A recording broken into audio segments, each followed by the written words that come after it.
All right, so the purpose here is to look at the 6 version A problems, and I'll show you my answer key and talk about where the points come from and how to maximize what you can, especially, like I said, for some of the harder problems. So the first problem is a table problem.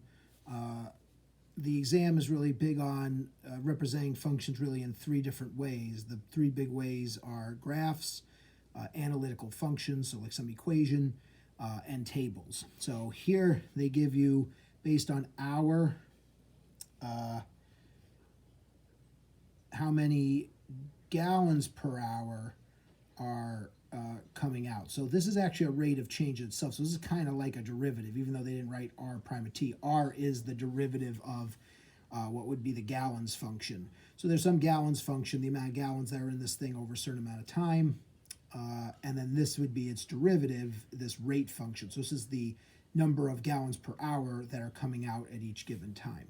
So they're not giving you the whole function. They're just giving you pieces of it, all right? So to take a look at the answers to this, well, they want you to find r prime of a half. Now, since you don't have the actual function, and keep in mind r prime, this is already a rate of change. So this is like the rate of change of the rate of change.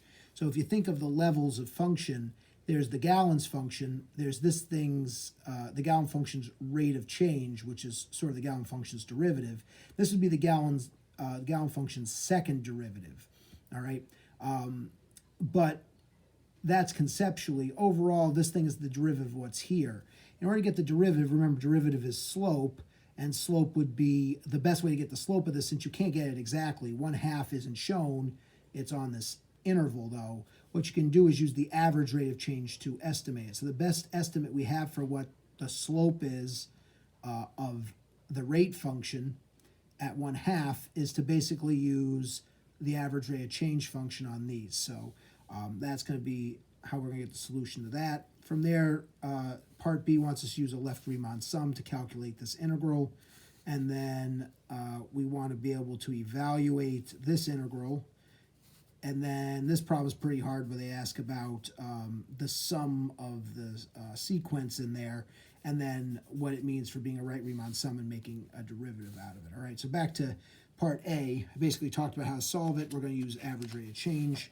So the solution to this is basically to find the average rate of change by taking, the slope, y2 minus y1, x2 minus x1. So I'm going to use it for this interval. So this is going to be my y2, y1, x2, x1. So I'm going to subtract these two and divide it by subtract these two. Make sure you get the order right, because the table's kind of upside down. So in the table, these were the values I'm using. 1/2 is in here. Here's my interval. So I'm going to take the y value of 2/3 and the y value of 1/3, subtract them, and subtract the x values. This calculates to be -9. Now, since this is already in gallons per hour, since this is a rate of change, it's going to be gallons per hour, or gallons per hour squared. So the rate of change number itself is -9. Basically, you're going to do -3 divide a third, which is -3 times 3, get -9. And this is the units. They do ask for the units, so this is worth a point. Even if you get this wrong, if you get the units right, you get a point. So basically, -9 gets you a point, so there's gallons per hour squared.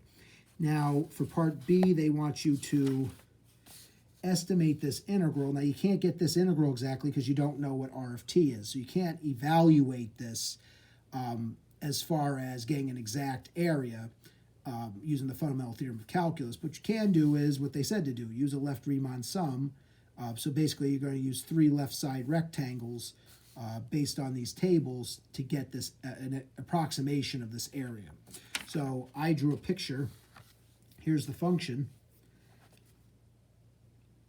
0 was 11, 1/3 was 8, 2/3 was 5, and then 1 came out as 0. Now, if you're going to make left rectangles, remember, go to the left side. Like, here's the first interval. Go to the left side, go up to 11, and then that's going to be the height of the entire rectangle in this interval. So 11, and then the left side of this interval is 8, so there's the whole rectangle, and the left side of this interval is 5, there's the whole rectangle. Now that you have these three rectangles, what's the area? Well, each one of them has a base of 1/3 and a height of 11. So you could do 1/3 times 11, 1/3 times 8, and 1/3 times 5. I ended up just factoring out the 1/3. I did 1/3 times 11 plus 8 plus 5.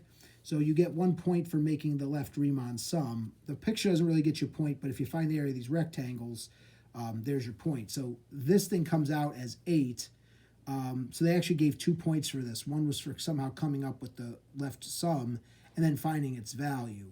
All right. So technically, I think since they don't require you to simplify things, this thing, if you just wrote this, it should be worth 2 points.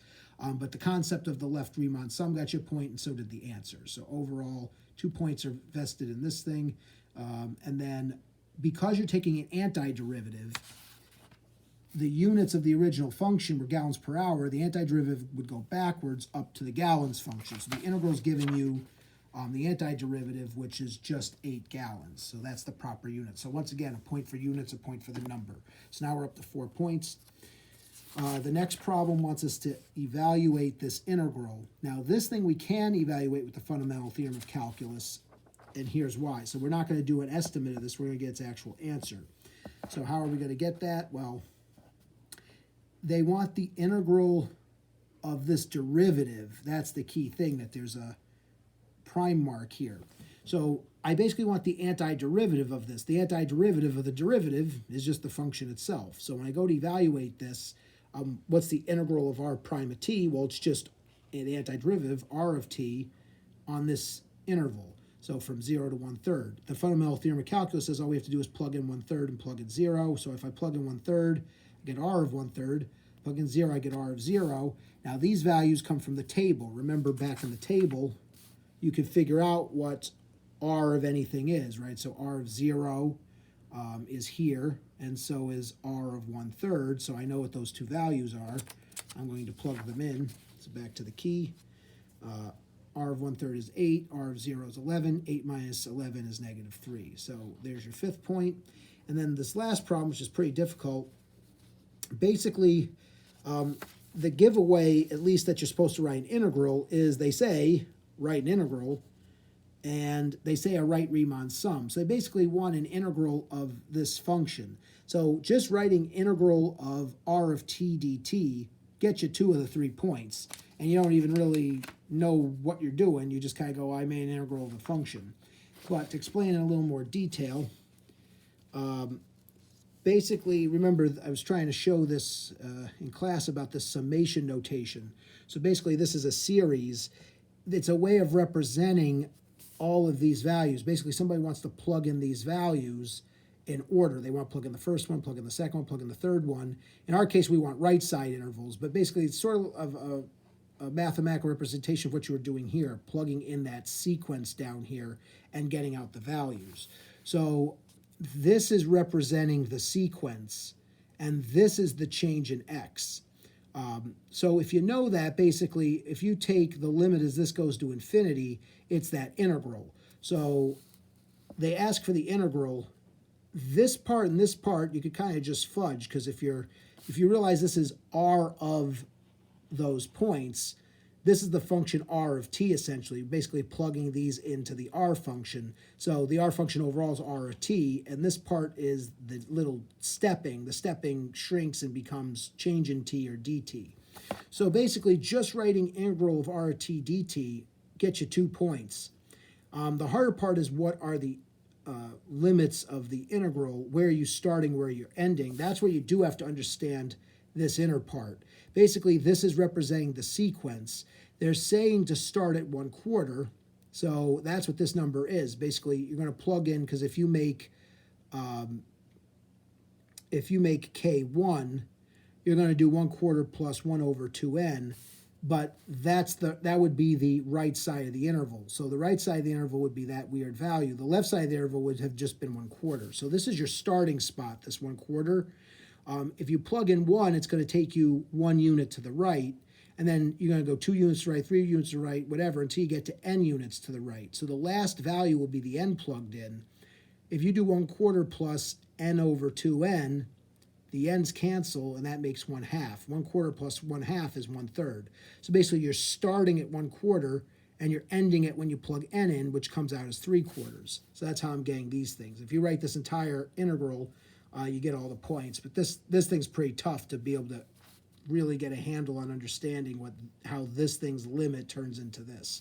All right, so I would say this is difficult if you just want to scam some points out of it. Just knowing, hey, they gave me a Riemann sum, they want an integral. Just writing an integral of the function get you 2/3 of the points. You didn't even need to know anything. But if you do understand what's going on, you'll know that this is the starting point, that by plugging in n, this will give you the ending point.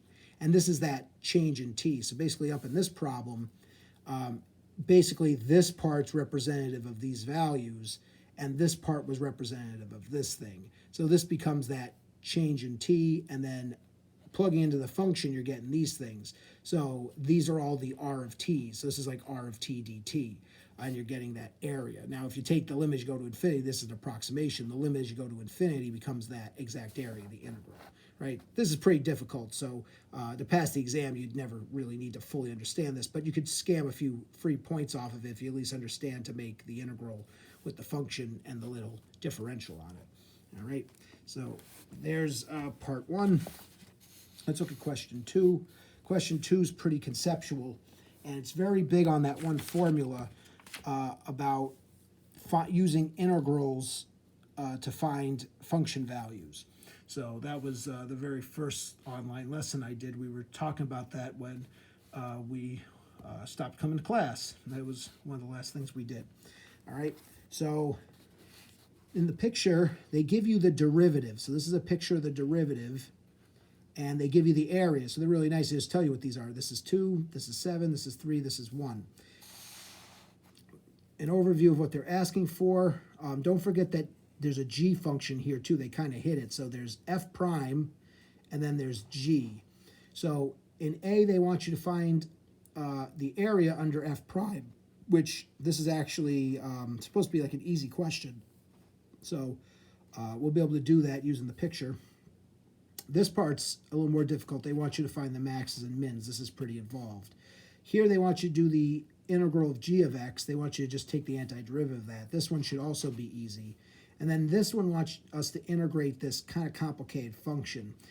Because this is so complicated, this shouldn't be that difficult because we need to do an antiderivative, but all the notation's a little weird, so I'll go over what we're supposed to do with that. All right, so to answer part A, what's the integral from 0 to 7 of the derivative? They basically gave you the answer. Remember, the integral is the area under the curve, but there's one thing they want to try to trick you with, is keep in mind that when the area is under the x-axis, it counts as negative. So even though this has a geometric area of 7, it's going to count as -7. So as you go to integrate from 0 to 7, you're going to get this area, which is 2. This area is going to count as -7. This is going to count as 3 and count as 1. So if you add up all these, you'll get the answer. So what is the integral? It's that net area. And the net area, remember to make that -7, add all that up. This integral value, what's the area under that derivative? It's a total of -1. All right. Now, in B, it's important to really understand finding maxes and mins because it's going to come up in different contexts. It's kind of a hard way of finding it, but they basically they tell us that f of 4 is 10. F is not shown. This is f prime. F of 4 is 10, meaning if I were seeing f, the value for f is up here somewhere. Now, the value of f is going to change. The way you're going to know how f changes, because you don't have a picture of f, all you know is that f is up here. If I put like a dot, if this were f, it's at 10. How do I know where it goes from there? Well, remember, as you integrate the derivative, and this was something I mentioned in class, if you integrate the derivative, the area under the derivative tells you how much the original function changes. That's what the fundamental theorem of calculus says. If you integrate a rate of change, it basically gives you the change of the original function. So if I integrate this way, I get an area 3. That means the original function would go up by 3 and become 13. In fact, if I integrate all the way to 7, it goes up by 3 and then up by another 1 and goes up to 14. So the function's actually increasing on this side. And So the formula for that, I remember, is that if you want to find another function value, if I want to find f of b, what I can do is take a function value I know, f of a, and add the integral from a to b of its derivative.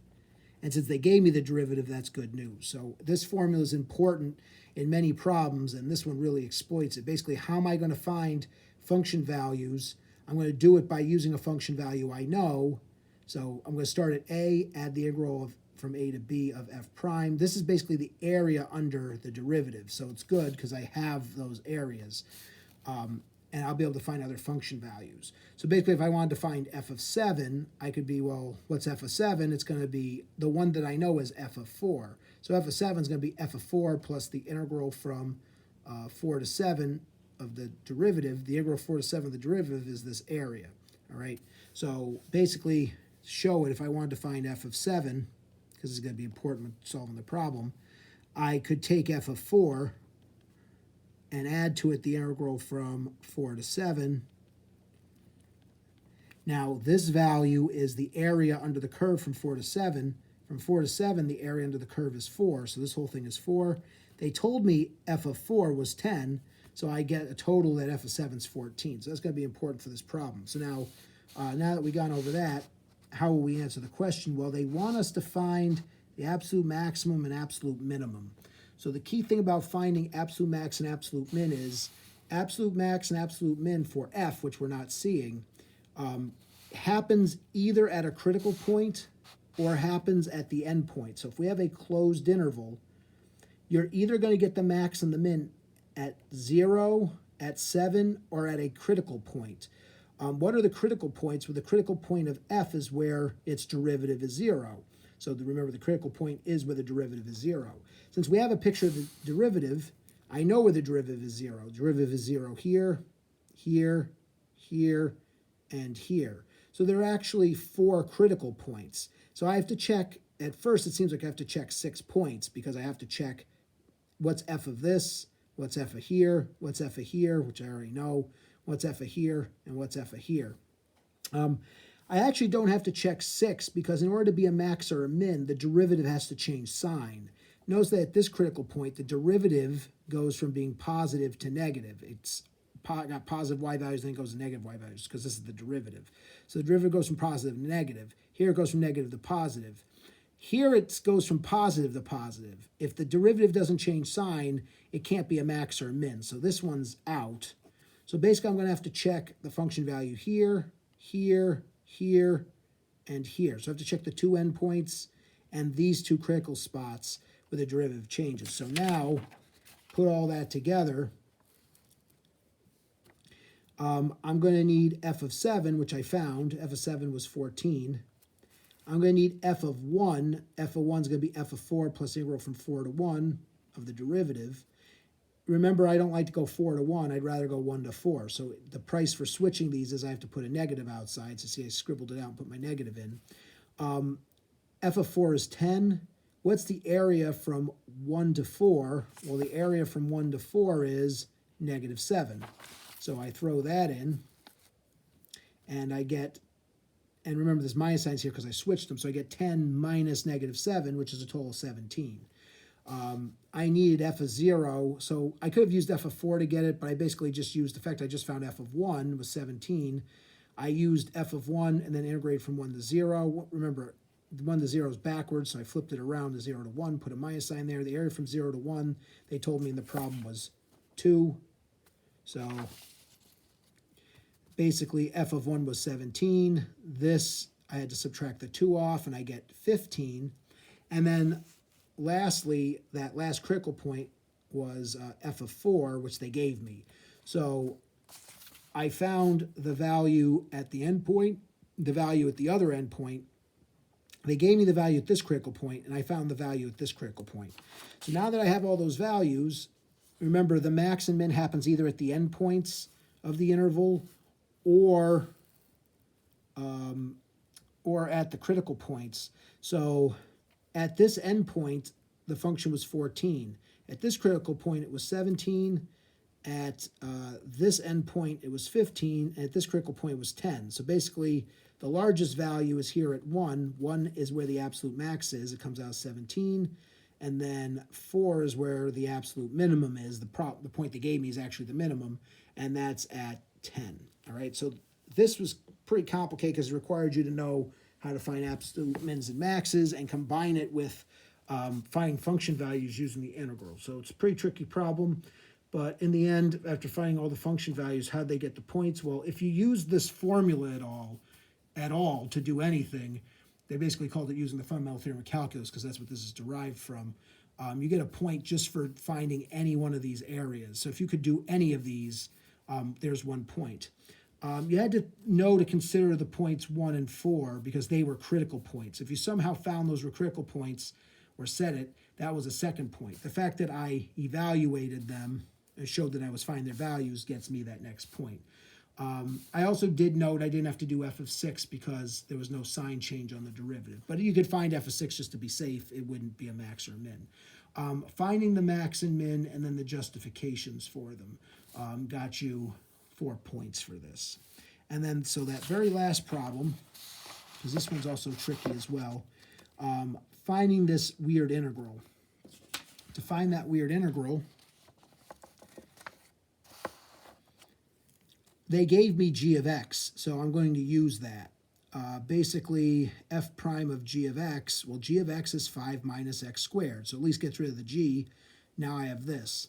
So from here, you don't get any points for the plug-in because it has nothing to do with calculus, but hopefully you recognize that this is a function of a function. If you recognize I'm trying to integrate a function of a function, that's a giveaway of u substitution. So this can actually be solved by u substitution. What's my u? Make the u the inner part of the function. So f prime of the inside of this is going to be my u. I'm going to let u equal 5 minus x squared.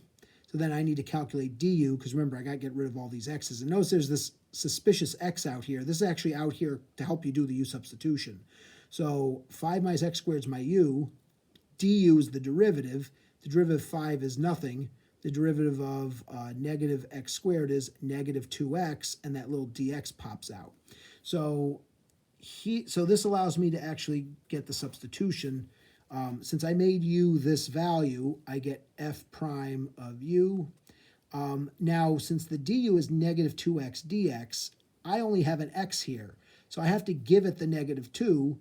That way it matches. But if I give it the negative 2, I have to compensate by putting a negative 1/2 out here. So if you multiply by negative 2, you also have to divide by negative 2.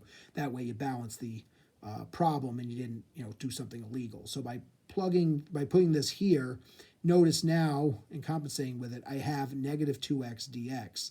Negative 2x dx is du.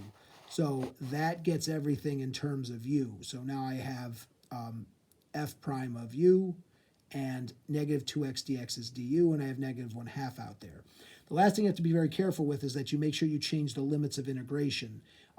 In terms of x, this is x equals 1 and x equals 2. But once I change to u, I have to change these numbers. So I did that. If x is 1, well, what's u? Well, plug 1 into here, and you get 5 minus 1 squared, which is 4. And if x is 2, I get 5 minus 2 squared. 5 minus 4 is 1. So basically, when x is 1, u is 4. When x is 2, u is 1. So I replace those. The 1 becomes a 4. The 2 becomes a 1. Now, once I have this, what I did was, when I switched these around, which I did in this next step, I didn't want these to be the wrong way, so I changed it so it was 1 to 4. That kicks a negative out, and that negative cancels that negative. So finally, after the u substitution, this thing simplifies to be 1/2 the integral from 1 to 4 of f prime of u du. Now, when you go to integrate a function, you can just use its antiderivative. So what's the antiderivative of f prime of u? Well, it's just f of u. Gotta love the notation, right? Good old f of u. It's how you feel in the problem. But anyway, the antiderivative of this is f of u, and you'd have to evaluate from 1 to 4 and just leave the 1/2 on the outside. So by the fundamental theorem of calculus, this is how it should calculate out. Plug in the 4, plug in the 1. Well, by the fundamental theorem of calculus, this value is f of 4 minus f of 1. I found these up above. Well, this one they gave me. Remember in the problem, f of 4 is 10. I used that up here. In fact, they gave it to me. They didn't give me f of 1, but I found it when I did this problem up here. When I did the critical spot, I'm like, well, what's f of 1? F of 1 was that max at 17. So to finish off my work here, f of 4 was 10, f of 1 was 17, 10 minus 17 is negative 7, and negative 7 times a half is negative 7 halves. Once again, AP exam-wise, you can leave the number, but I just simplified it for good measure, all right? So the rest of the points, I think I skipped C. I'll come back to C. The rest of the points in D, basically there's a point for knowing to do U substitution, a point for actually getting the U substitution to be successful. So like this step or this step is technically where, you know, all the x's are gone, and you have to have these correct limits. And then solving the rest gets you the third point. And I skipped C, and I shouldn't have, but C should be easy if you know how to do the power rule backwards and antiderivative. C was basically just to find the integral of g of x.